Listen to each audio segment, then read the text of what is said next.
Hey guys, I got an awesome guest here today. We got Amir. Hey Amir, how are you doing? Really, really happy to be with you today, right at the start of the week, Zane. Thank you for having me. No, man, thank you for being on. I really appreciate that a lot. For people that don't know who you are, do you mind giving us a little background about yourself? Sure, my background is a Vancouverite who started his career about 17, 18 years ago as a market researcher. Um, Spent quite a bit of time in the Middle East where I became more or less a mobile games publisher. I got the bug around 2015 to enter the VR, XR kind of space. And I started off by writing for blogs like VentureBeat and TechCrunch.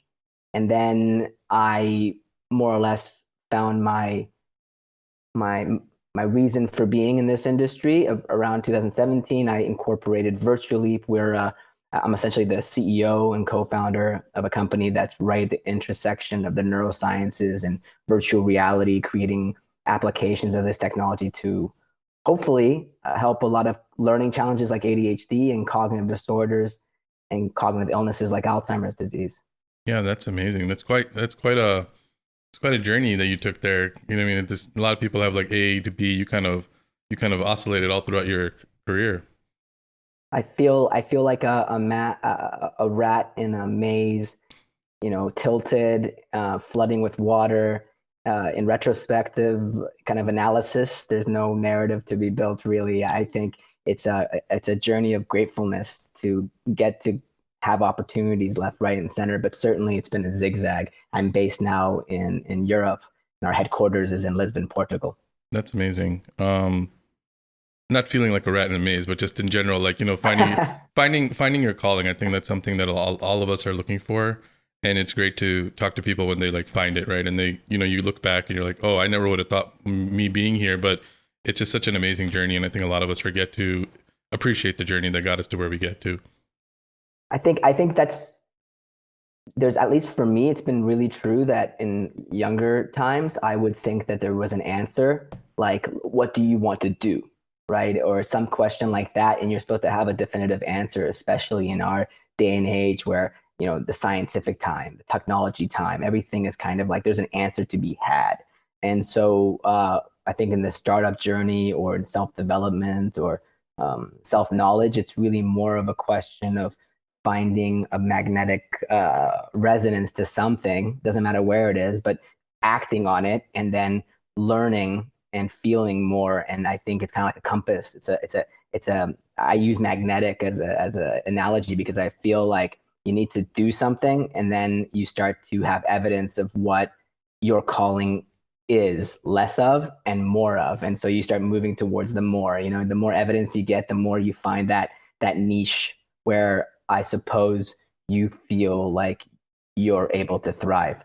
Yeah, no, and I think that I agree with you. I think we are so caught up in doing everything quickly, finding our passion so quickly. This hustle culture, everything needs to make money, all this stuff, and I think we forget to just like do stuff that we enjoy. It doesn't have to lead to anything, but I mean, it might lead to something, right? But just enjoy life, and we're all kind of going back to your rat analogy. We're just in this rat race, and some of us we just need to get out of it, and some of it is just like just doing stuff you enjoy, and and like and it gets you places. Like for me, it got me here, and something that I never thought I'd be doing. So Mm. but I would love to learn more about your VR startup. Do you mind giving us a little about that?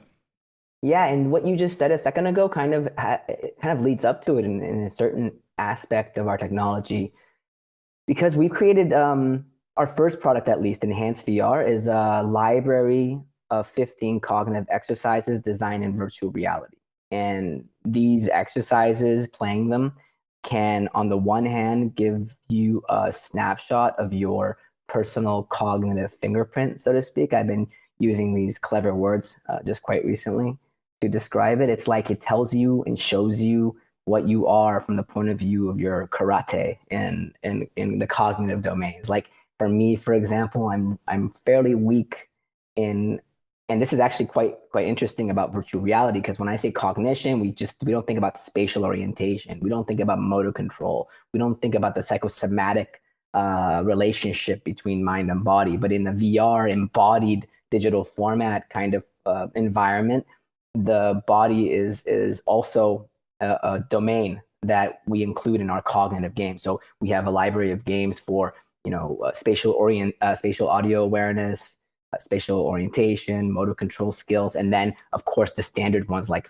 short-term memory and long-term memory and information processing. But when you play these games, you get a landscape of where you're weak and where you're strong. And you always notice more or less that people do not like the games that touch on their weakness, and they love to play as much as possible those games that they excel at. So what you just said a moment ago, where you feel good, I totally agree with you. But I would say that human nature, one of the areas that our games kind of maybe tackle into is making the stuff that doesn't feel so good, but it's actually the area of maximum potential development and becoming more whole.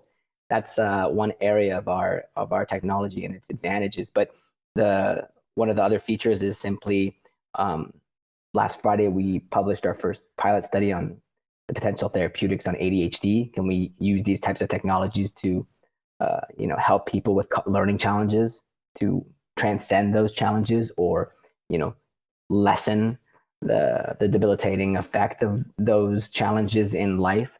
And hopefully we've become also a digital therapeutic for learning challenges, cognitive disorders in general in the future. Yeah, no, that sounds really amazing. And I completely agree with you. We tend to run away from challenges, and we don't. I think a lot of it is because we're conditioned to be afraid of failure, right? Like all of our life, our career, schooling, it's all based on passing and failing. It's never like about how much you've grown. It's always like, oh, you got a 70% on this test. Not that, hey, you didn't know any of this before, and now you're over here. Nope, you just didn't. It's just like this weird paradigm that we all live in. But so, I mean, first of all, that's awesome. And have you guys found that? So as you're going down this journey, like, how are you guys coming up with these modules? Are you guys working with other neuroscientists and things like that? Yeah, so everything is designed first and foremost by a neuroscientist, and typically nothing's out of the blue. Nothing's invented more or less beyond what it has to be invented in terms of creating its first of its kind in a virtual reality environment. But each of the games is designed, inspired by, or literally based on a neuropsychological tool that has been used by neurologists or cognitive scientists for decades, like literally decades. So, every one of these exercises, in fact, consists of over 20 plus pages of research, science, and design documentation. The new product we're about to launch, which is an MCI screener, a tool that could screen mild cognitive impairment, a precursor towards Alzheimer's disease, with very high sensitivity and reliability. That actually has 120 plus pages. So there's no shortcuts. There's no quick to the market. You have to work not only with the neuroscientists on your team, but we collaborate with groups across Stanford. We've worked with MIT. We actively are working with the VA healthcare system in San Francisco through UCSF, particularly obviously in the population of veterans and that's relationship to addiction and post-traumatic stress disorder. A lot of partners worldwide with the very best of people in those fields collaborate with us.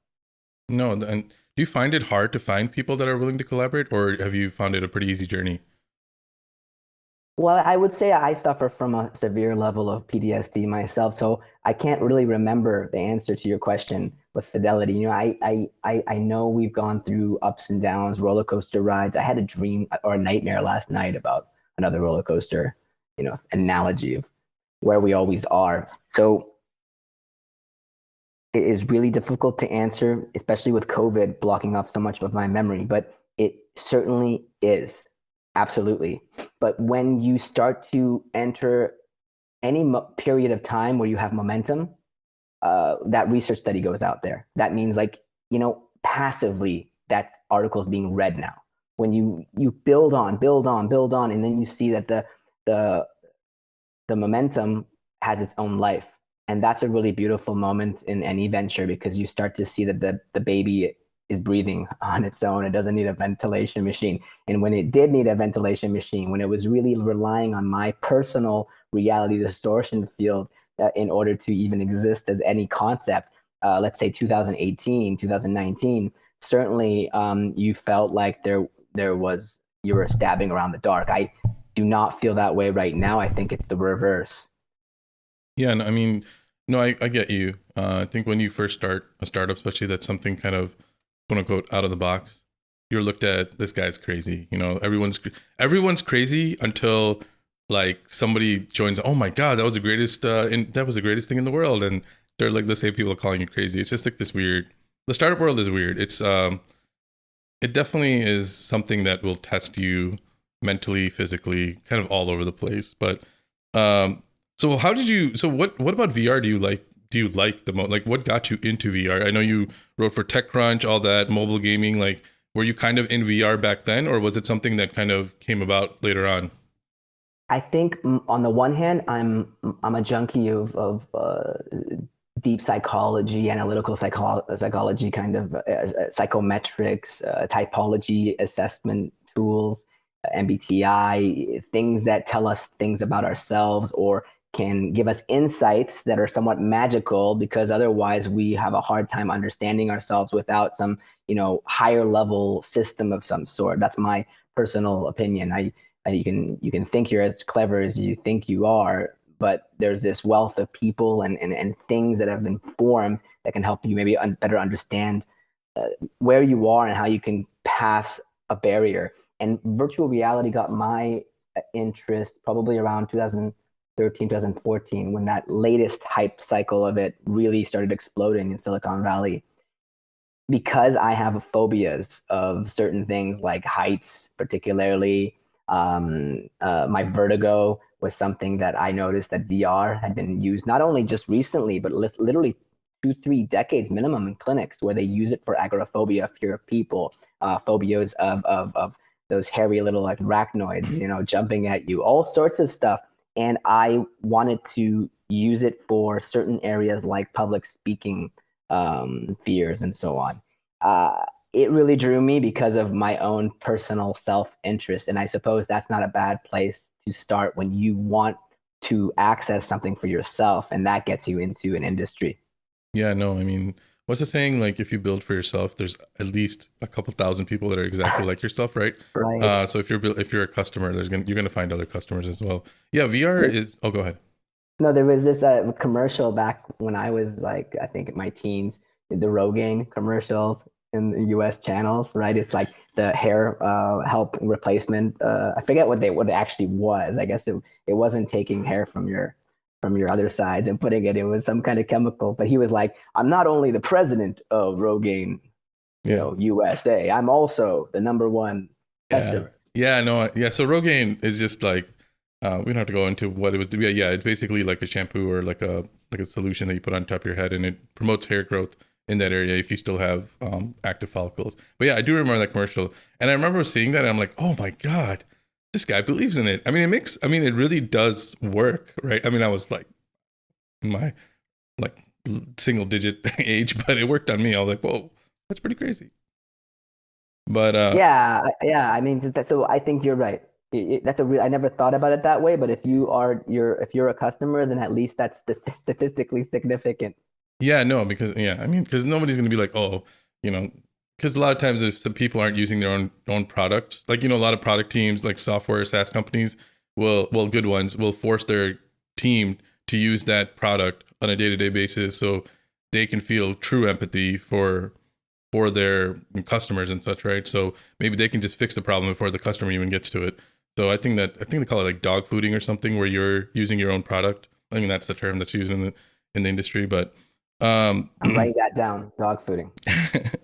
yeah, so VR, so for this for your product, do they need to buy a headset? Can it work through like a phone? Like how does it like work? Like are you like working with like specific headsets, like, or is it just a general like program that anyone can use with any headset? I don't know if that question even makes sense. No, it makes 100% sense. We we require a VR headset, but we're agnostic to any of them. Okay. And by any of them, I mean any of the ones that are popular. So if there's a headset out there that really has an active usage base, then we more or less support it. I think there's only exceptions of some of the more hardcore, really expensive ones like Varjo premium headset. This is a headset with like I think 8K, resolution and so on. We mostly are used by the Meta Quest 2 users, the Pico 4, the HTC. These are just jargon I'm throwing out there. But basically, you can go to Best Buy or any store nearby, and you'll see those around, and those are probably the best ones to get. We just don't support interoperability to smartphones because that's our whole reality distortion field. It's that the only reason this technology has a really really great use case in this particular domain of therapeutics for ADHD and so on is because that there's certain nonverbal aspects of the human circuitry like our autonomic nervous system and our vestibular balance system and proprioception. They believe the VR experience is real when you're shown a different reality with the eyes. Like literally, the parts of us that are nonverbal, that doesn't know your name is Zane and my name is Amir. Like these are like the more reptilian, mammalian, like I don't know, the sides of us that are about fears and all these things that we don't get. They are engaged in VR. So it's just not something that's viable to be moved or accessible in anything other than an environment that is multisensory, such as VR. And that makes sense. And I think that's the beauty of VR is it can transport you into feeling like you are actually in that space, right? You're dealing with that fear, you're dealing with that, your house or whatever. Like I think it's like I don't know. I've had a VR headset on once in a while, and you really do because it's all the light is blocked out usually, right? And you just once you kind of in a couple of minutes, you're like, oh man, this is kind of corny, and then you kind of get into it, and you just forget that you're in virtual reality at some point. Right. Like, for example, one of our advisors is Albert Skip Rizzo of UCLA. I mean, he and just a few other people that I really know of, Jeremy Bailenson and Walter Greenleaf of Stanford. There's so many people I'm probably missing right now, but there's still very few people who've been doing VR applications for healthcare since the 90s, literally. And one of those applications that Skip has been involved in for literally decades is like exposure therapy for people like veterans who have PTSD by creating a crafted environment that literally is reminiscent of that moment where they had the trauma, and to have a multisensory experience that is bringing out not just that cognitive side, because if you're just dealing with the cognitive side of a person, my personal belief, I'm not a neurologist, neuroscientist, but I am a super geek and nerd. I think I've read enough to, I think, not upset anyone out there, but you are dealing with the superficial tip of the iceberg of that individual. Whereas when you're in a virtual reality environment, bringing out as many details of that trauma, or like if you really have a trauma against, not trauma, but a phobia about people getting too close to you and you can't ride a subway, right?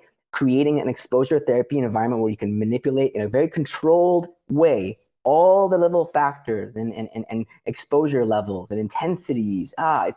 It's so exhilarating what this technology can do, but only it can do it because of that level of multi-system human engagement. Yeah, no, I mean the brain's a powerful thing, and so I had I mean like there's so many things happening like what you guys are working on. They call there's something in pain management with cognitive behavioral therapy where they're looking at working on retraining what pain is, what pain isn't, right? And that's really interesting. They see really great results, but the problem is obviously people get really mad because I think that's one thing that with these kind of technologies, I don't know if you guys have felt it too. People are like, "Oh, this is just a game. I'm not. This is real life for me, and this and that." And then but it's hard to convince them. But once they go through it, then they start understanding. Are you guys finding the same thing? Oh, it's been such a weird journey, I guess. COVID was a twist that really, I think, in terms of any technology being a double-edged sword or any phenomenon also being a double-edged sword, something like a pandemic, I think everyone would agree with me in the digital therapeutic world, hands down, that it really greased the wheels not only with stakeholders, educational and healthcare systems, but also people who found themselves in this really claustrophobic, scary world in which things have been turned and twisted upside down, virtual reality suddenly became a little bit more inviting and people became a little bit more open. I think that certainly helped. We have not come across that, although we're a little bit more preclinical than some of the examples you're bringing up, like applied VR and behave VR. East Coast US, West Coast US companies in the pain management side. I'm sure when you're actually working in the setting, really doubling down your bets on exposing people with really, really sensitive conditions and circumstances, it becomes much more of a sensitive topic naturally that you're going to get some initial pushback. But I think the day and age we're in right now, we're getting to a point where these devices are inviting enough. Yeah, no, I mean that's great to hear. And you brought up the term digital therapeutics quite often. Do you mind giving people that might not know what a digital therapeutic is, kind of just a little definition of what that is? So any software that is a content, it potentially has an ability to either have a placebo effect or it has some kind of mechanism designed according to, as you mentioned a second ago, cognitive behavioral modification, some sort of therapeutic narrative. And that narrative can be by itself as a standalone solution. Like, for example, our games could serve potentially to help a kid with concentration problems because he's using TikTok too often a day, that can be considered something that a doctor could potentially prescribe instead of a medicine like Adderall or something. Like, let's try to see if some kind of narrative based game mechanized possibly solution can serve as a first or accompanying to a molecular drug based solution. Maybe it pairs with it to help increase adherence. It's any digital solution that could potentially be ultimately prescribed is, I think, a good definition. Yeah, I mean, I think that's the exact definition, I think. Uh, but yeah, no, I mean, it's, yeah.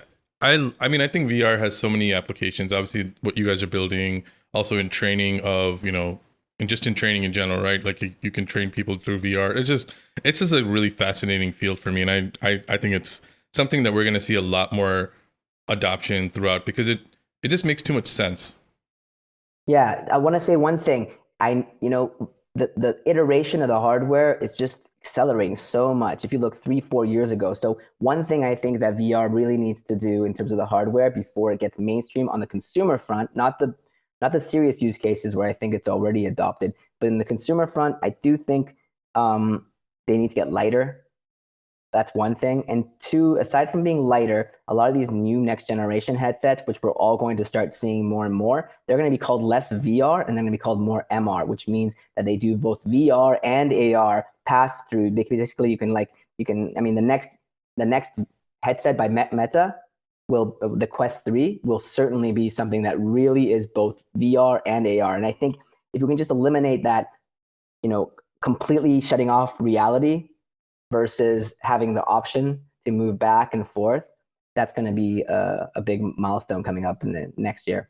Yeah, and I think that's like Meta's biggest thing that they were trying to do this like with their next generation was try to make it lighter because that's one of the biggest. That's if anyone's never put on a VR headset, they can get pretty heavy. Yeah, I completely agree with you. And I don't want to get into Meta, but like all the stuff that they're trying to do, they have to make a headset really light, right? They're trying to what they're trying to get to, which only helps us as the consumer, right? Because the lighter they get, the better off they get, right? And AR, for those that don't know, augmented reality, is also something I'm really, really excited for. I think that eventually we'll get to a point where we'll have glasses or something like in our vision, kind of like Google Glass way back in the day, where we can just like have a conversation and Google things in our eyes, or as we're walking, the directions will just be showing to us in our field of vision, and we're just kind of like going from there.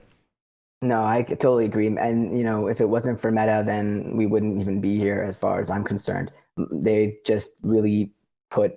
I would say like most of the companies I know out there, especially the bigger ones, they sometimes go into VR and AR really more as experiments, and they'll shut it off within a period of time. Like Google Glass to some extent, I think was an example of that. There's a bunch of examples I can list, but I won't go into them.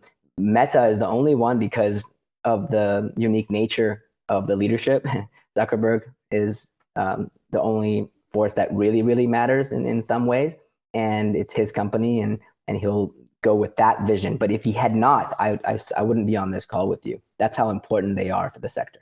I agree with you. I think that they're the only ones that have been really pushing it, like HTC and all of them. Like, kind of, they started and they're kind of like slowed down, but Meta's been the only like real Meta with Oculus, whatever you want to call it, have been only the real only players in the space for the whole time, right? People have dropped in and out every time, but they've just been constant.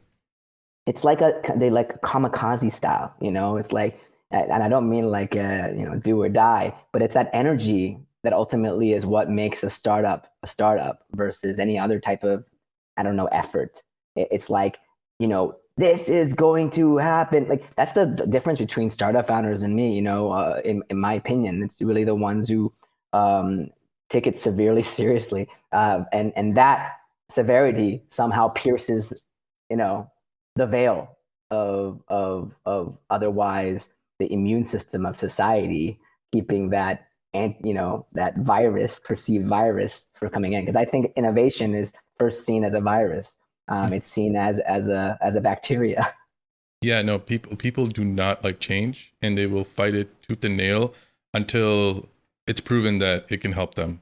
And then Yeah. they'll be like, "Oh yeah, I always knew this was gonna work. I loved it back then." And they're like the ones like, "Oh my god, this is gonna suck." It's weird. Innovation is really weird. It's like one of those things. And then, like, if you're the one innovating, Yeah. you like, that's, I think, the other thing that people don't realize with startups is your whole 90% of your job or your company is going to be failing in public constantly, because people, not necessarily like failing by the definition of what we call failure, but in the sense that people will constantly be bringing you down, telling you can't make it, this doesn't make sense, and all this stuff. Everyone will try to poke holes in it, and it's up to you. Like, I tell people, like, to be in a startup, you need to be somewhat delusional to the fact that your way is the right way, but you also have to be humble enough to know when taking in the right of advice, right? Taking the right criticism in, be like, okay, that one makes sense, because you're getting flooded all the time from all sides, and people are dragging you all over the place. But you have to like go through the noise and only let the ones that really should matter. You have like people in, oh, I'm gonna get negative now, but you got middle managers with the title of innovation in there. I just don't want to be like this, but, and then you got VCs. Don't get me started. I know we both have a lot of things to say about that, but anyone who's in a position to be a filterer of innovation is, in my books, it really, they aren't necessarily innovative in and of themselves. When you can be in a position to be academically just giving decisions on things, not being in the ground level, which is where innovation is, it's on the dirt. That's why Captain Picard did not want to take the admiral position. Maybe am I going really super geek here? In No, Generation, Kirk said, "Don't do it. Don't accept it. Don't become a non-innovator."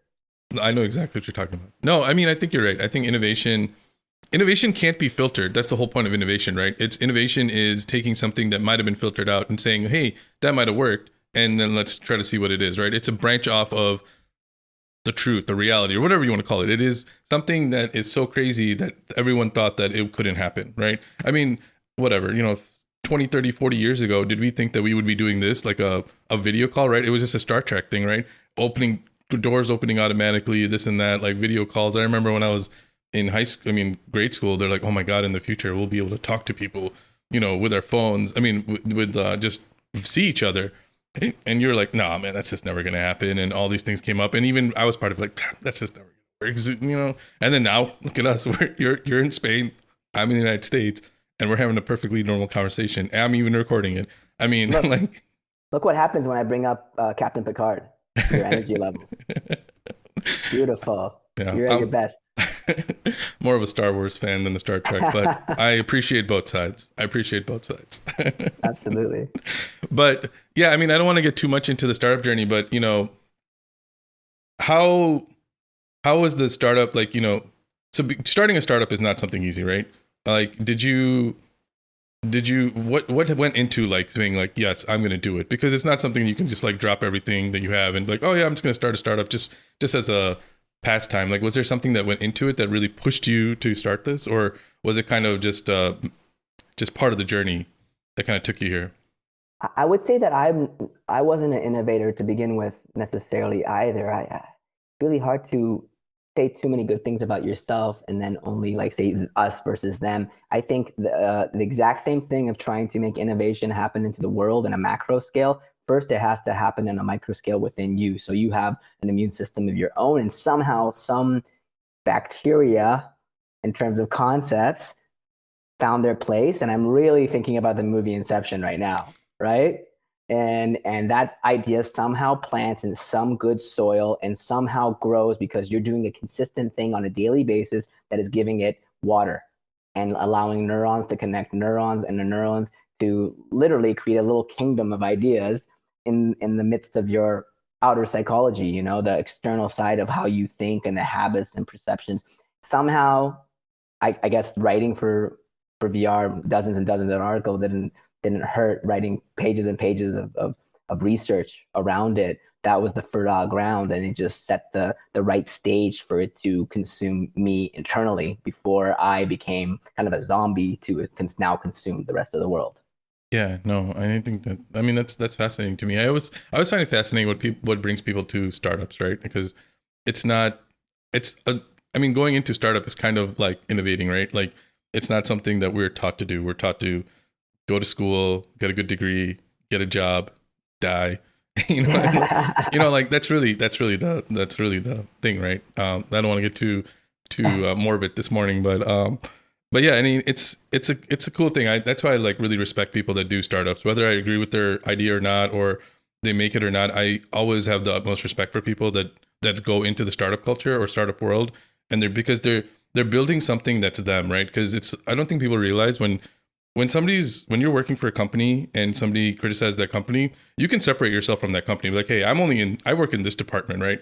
I'm over here. That I don't deal with them. But when somebody's criticizing your startup, that's you. That's literally you, right? It's your ideas, like you kind of said, it's your baby, whatever. It's like somebody Right, criticizing your child, somebody criticizing the way you live, like everything. It's not easy to deal with it. So I always have right, the utmost respect for people that, like I said, I don't might not like their idea, might not whatever. It doesn't really matter. But the fact that they're doing it and they're doing it in public right, is really, for me, is like amazing, because those people are different. right. There's not a lot of people like that. No, and you're making a really good point because you keep saying public, and what does that mean? Well, why is public speaking so nerve wracking for a lot of us? You can memorize a whole speech, but then you go up there and something in you just starts getting, oh my God, there's people staring at me. If I falter, the tribe will exile me. I won't be able to get my food rations. They won't, share any of that buffalo with me that they just hunted. It's I think there's a primal fear of rejection that's still very much ingrained in us. And the more we put ourselves in a position of being pointed at, you know, clearly and having no other people around us, of course, with the larger size of people you can ultimately bring around your startup, great. But the earlier stage you are, the less people there are. It's just you. And if you do that Series D or whatever thing, you're not a startup anymore in that sense because you got this other externalized momentum. But at the point, right, the start of it, I think it's really about you versus also your reptilian fear-based side that is going, oh my God, I'm exposing myself to being exiled. Yeah. I'm exposing myself to being shown as a fraud. It's all those things. It's a really, you can either become stronger for it, or we all know there's a lot of pressure on mental health and founders more than probably any other demographic in particular. Yeah, no, it's a very lonely journey, honestly, even if you have a team around you, especially if you are the founder, co-founder, whatever you are. It's everything stops with you. It's no one really understands what you're going through. You have to put everyone in front of you. You're the last person that takes care of you. It's kind of like, being in healthcare almost, right? You're never thinking about yourself. And that's why I think like a lot of clinicians can be really great startup founders, because the mentality is similar. You give, give, give. No one, you never take, take, take. And you always are looked at, and everything, it does everything, even if it's out of your control, people are going to look at you like, oh, you messed up. You did this, you did this. And it's like this weird parallel that I see. I mean, it just might be me looking through my own glasses because I come from the healthcare world and had a startup. But there's a lot of parallels for me. No, I think you're completely wrong about that doubt, that last doubt you had.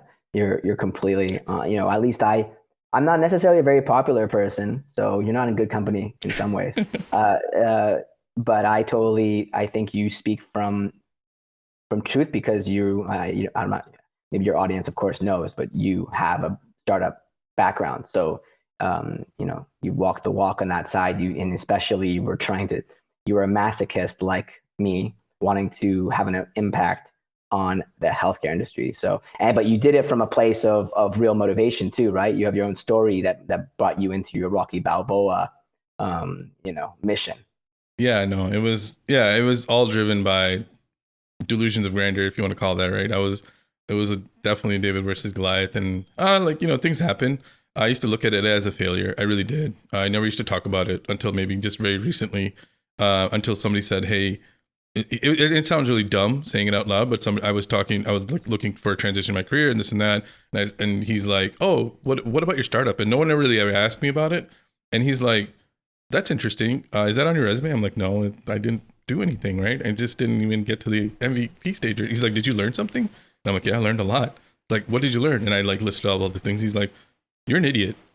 Why aren't you talking about this?" And that's when it like clicked to me, and I'm like, it wasn't a failure because as I was listing all these things I was learning, I had learned, I was like, holy crap, I learned a lot in those 3 to 4 years, right? I was just Yeah. like, it's like this weird pressure cooker where it's either swim or die, swim or sink or Right. swim, right? And that's when I like opened it up. I'm like, you know what? I need to look at it from a completely different eye lens and be like, no, it wasn't a failure. It was just a time in my life. And I now look at it very fondly, like where it's like it really defined me as to who I am because of what I went there. I didn't realize it until I really opened up and accepted what happened. It's always a Star Wars hero's journey. You just mentioned the Return of the Jedi quote from Han Solo when he found out that Luke has become a full-fledged Jedi. Delusions of grandeur. I'm not sure if you remember, but it's a hero's journey regardless of outcome. It's a hero's journey as long as you pass through certain levels of the experience.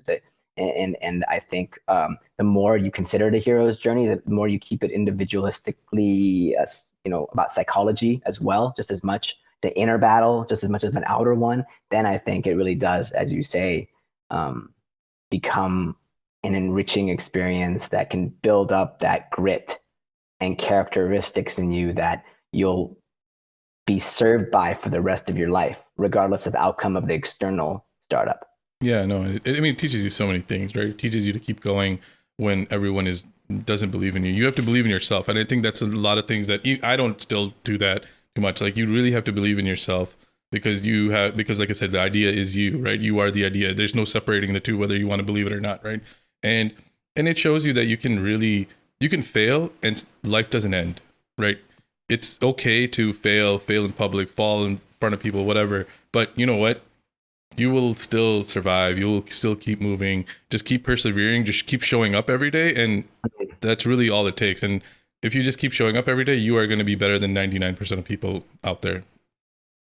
I think it's really key also. I know VCs and so on always talk about having a co-founder. It's a really big part. I feel like I was very fortunate to have a longtime business partner, Hussein Jalali, who's my CTO. I mean, if you don't have ultimately one other person, aside from your spouse or someone in your intimate circle, but really a co-founder, there's nothing like it. They know what you're talking about. They know Yeah, what you're feeling. They know your references. It's 100%. really, really a therapeutic value to have it on the journey if you can have.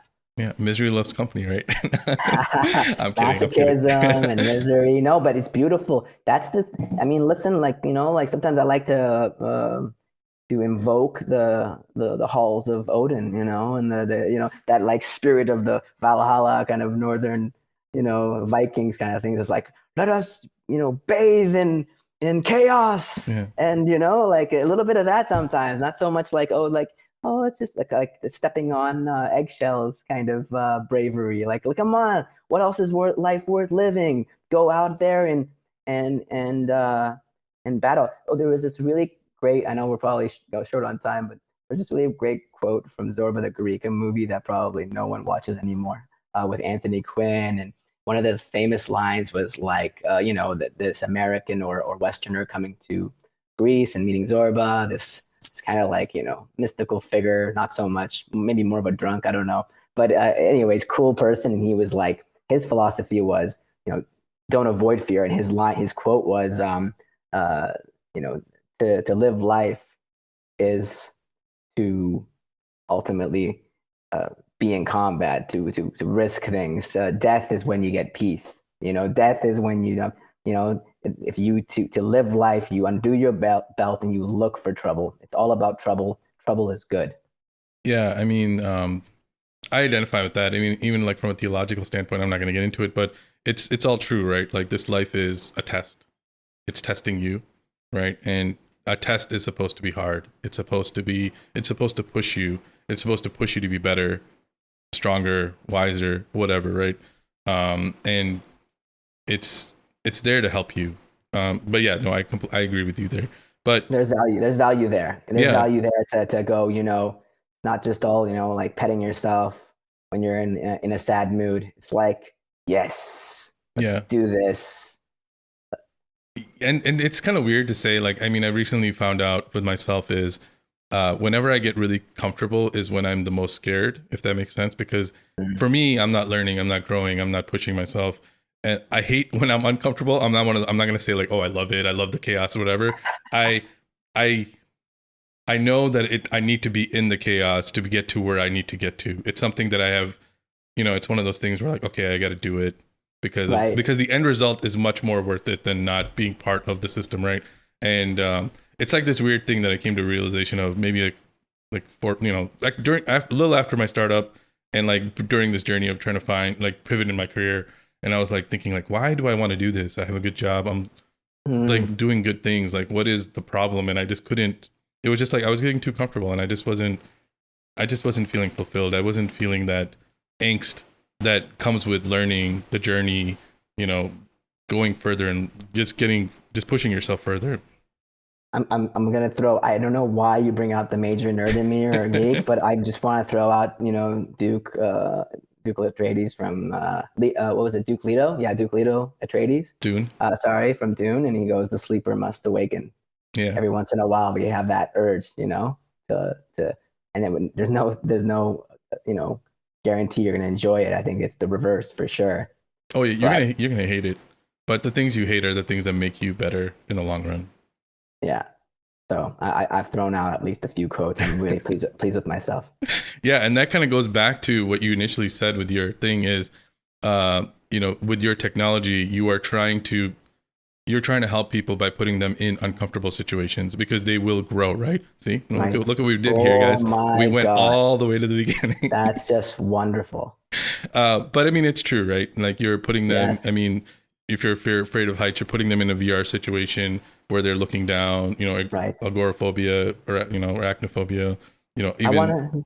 Yeah, sorry. No, you're just throwing me out into an idea. Arachnophobia, just throwing people outside of their sense of self sometimes. People get too accustomed to their sense of self, what that means, labeling themselves, what they are, what they aren't, what they can do, what they can't do. Yeah, I don't like labels. That's why I tell people, I'm like, don't label me as anything. I'm just Zane. That's who I am. And that's all you need to know about me. And whatever I do, I don't want to be known as the pharmacist or this or that. That's one of the things I struggle with social media. This is going way off tangent, is because you're supposed to find a niche and you're supposed to really dive into it. And I struggle with that because I don't like labeling myself, because today I'm one of those people that will learn something, move on, learn something, move on, learn something, move on. For me, like doing the same thing over and over and over again scares me. And that's maybe one of the things that I need to work on. Well, I think you have some characteristics that keeps you going in very fun directions, and you're doing things ultimately that are exposing you constantly to ideas. So at least you have the opening of it. I think a lot of the danger sometimes is when we start, especially as we get older, we start to fixate instead on who we think we are and get comfortable in that fixation. So at least your lifestyle is keeping you exposed. Yeah, thank you. I paid him a lot of money to say good things about me. So checks in. I guess the check already cleared. Huh? No, I'm kidding. No, but I really appreciate that. No, I think that yeah, people just need to just try stuff, and I think that you don't have to try stuff that, and you can do it in your comfort of your own home. Just do it, and you'll be surprised at how little you have to do to really grow a lot. Uh, this is what we've had like quotes from famous movies. We've had Hallmark expressions. I mean, I brought it the ancient religion of Valhalla. This is a good, juicy, concentrated podcast. Yeah, I mean, these are the kind. Honestly, these are the kind of conversations I really like because it really, I think, opens the door to like get to know people, and also I think people relate to it. Like, it's really easy to like talk about your company and talk about what you're doing and this and that, but like when you can really connect with person, kind of going back to the Rogaine thing, right? Like, hey, this person is building this, and this is them, right? And I think people forget all those things. You're very corporate or whatever. So I enjoy conversations like this where they kind of go all kind of in like a weird roundabout. Not everyone likes them, but I really enjoy them because Yep. How would you know you're not an NPC right now? When ChatGPT and all this stuff's coming out, when will there be podcast episodes being run between two computer characters talking based on scripts? Like you have to have that neurotic element to some degree. At least that's the Turing test for me. What is that neurotic element of that individual? And Zane, you got a nice 100% human right here. Oh, yeah. another compliment. Yeah, well, thank you. I'm glad. Yeah, no, I mean, ChatGPT thing is, so there's actually a company out there that takes old figures, and you can have conversations with them. They'll do like a deep fake with their voice and the face. And somebody was having a conversation with Steve Jobs, and like, the AI is taking every single quote they've done, book they've read, all that stuff about them, and it's answering in that way. And it was really impressive. So yeah, you're not too far off from what you just said. It is going to get to that point. And people are really scared about it. But for me, I think that the human element is always going to be something that's going to separate. Like, yeah, I mean, you're going to have like the mass market stuff, but I think people will still gravitate towards humanity. Well, as long as there's people like you, basically a lot of people I deal with in those VCs, in those corporations, I can tell you the occupation of individuals can severely, liberate them in some ways, and it can also make them more closed-minded. I don't know. I'm dealing with a world that is not purely optimistic, but it's also quite interesting. So I just try to eliminate as much of that negativity and just be like all the new things that are coming up. It's at least an interesting life. Yeah, no, I mean, everything in technology has a good and a bad depending on the user itself, right? Yeah. And then, so there are going to be consequences to this. Jobs will get lost. Jobs that shouldn't have been lost are going to get lost. And people that fired those people are never going to say they made a mistake and continually push something. Ask me how I know. But yeah, no, I think that, but for me, like that shouldn't stop us from innovating, right? If we ever stopped that, we wouldn't have cars, we wouldn't have TVs, we wouldn't have technologies like this. I think that we, as humans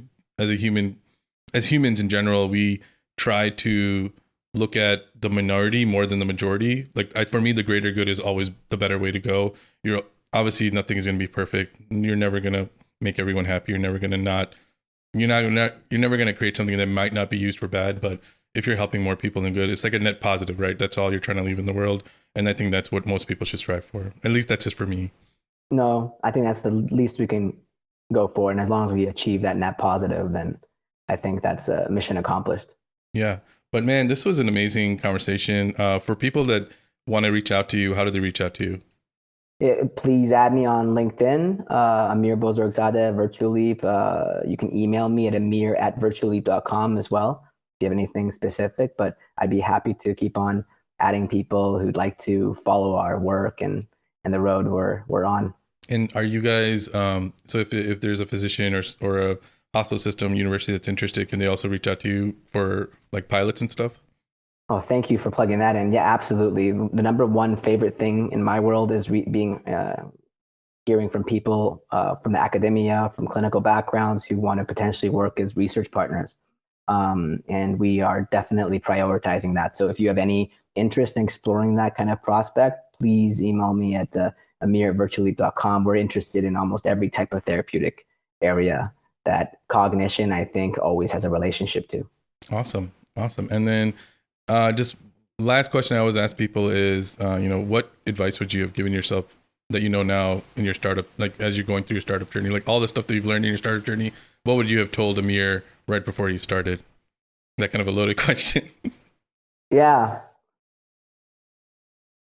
I would say focus on revenues first.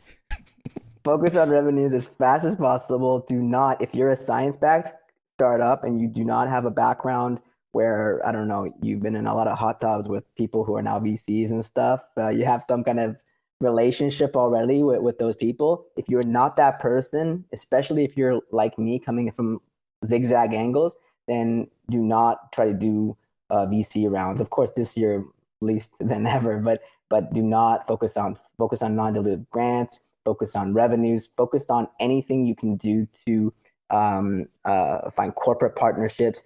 Do not waste time on venture funds. I know that's a opening up a whole thing and the end of the call, but I'm going to say that for sure. I would have given me that advice. Yeah, and I mean, I think the one thing is focusing on revenue definitely helps, but yeah, no, I think that's great advice. And you know, everyone has their own journey. Everyone, the thing is, you can't put everyone in the same box, right? Sure. And you have to really Sure. understand, like, should you be VC backed? Should you not be? So I don't think that's really controversial personally, but I think that's really actually really good advice. But on that note, thank you so much for your time and just the amazing quotes. I really, honestly, really love this conversation. This has been one of my favorite conversations. Thank you. Likewise, Zane. I hope we can possibly in the next year or two, as we keep on progressing, maybe we can have like a follow up. I definitely count this as one of my favorite podcast conversations of this year. In fact, Thank you very much. No, I would love to. I would love to have you back on and kind of give us an update because that would be amazing. I love that kind of stuff. wonderful. Thank you. No, thank you.